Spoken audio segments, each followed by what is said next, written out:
거백, 수도, 그리고 감사.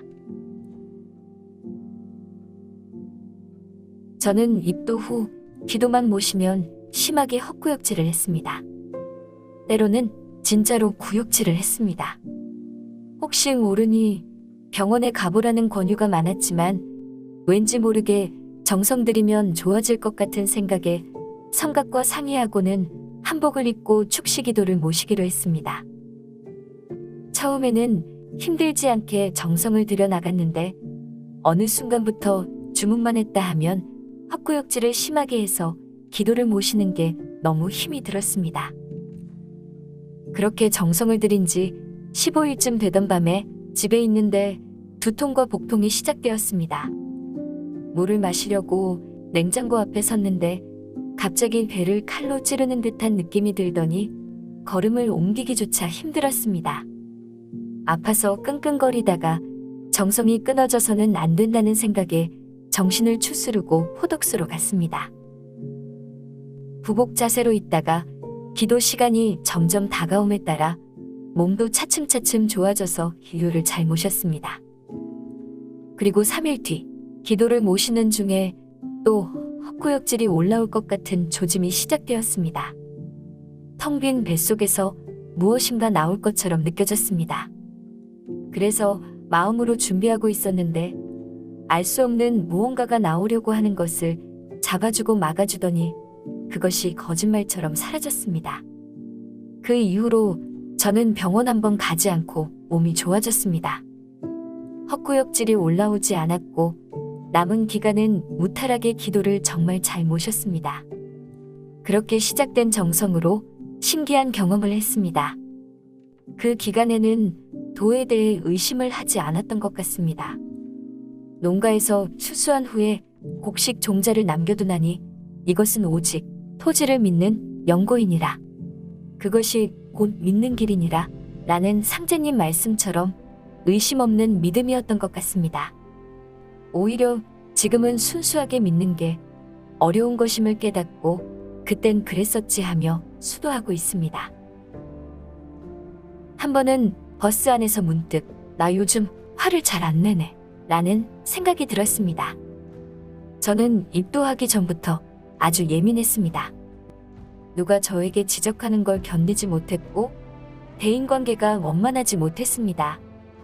특별한 이유가 없어도 화가 났고 사람이 많은 곳은 가기만 해도 힘들었습니다. 대형마트에 가면 피로감과 두통으로 오래 있지 못했고 얼른 나가고 싶은 마음뿐이었습니다. 그러니 사람이 많이 모인 도장이나 회관에 치성을 모시러 가는 것은 저에게 엄청난 용기가 필요한 일이었습니다. 가장 큰 문제는 포덕소 생활에 있었습니다. 사소한 일로 도우들의 행동을 이해하지 못했고 그 때문에 생긴 스트레스는 결국 스스로 힘들게 만들었습니다. 도우들과 부딪히는 일보다 혼자 받는 스트레스로 분위기를 좋지 않게 만들었습니다. 결국은 대학병원에서 정신과 상담을 받았는데 회피성 대인기피증과 일상적인 스트레스에도 분노 조절이 힘들다는 것이었습니다. 이런 성격 때문에 힘들어하던 저에게 성각분들께서 정말 많은 도움을 주셨습니다. 끊임없이 교화해서 정성 들이고 공덕을 쌓을 수 있게 계속해서 저를 이끌어 주셨습니다. 그렇게 세월이 지났고 요즘에도 가끔 분노가 올라오지만 화를 덜 내거나 화가 나도 참을 수 있게 되었습니다.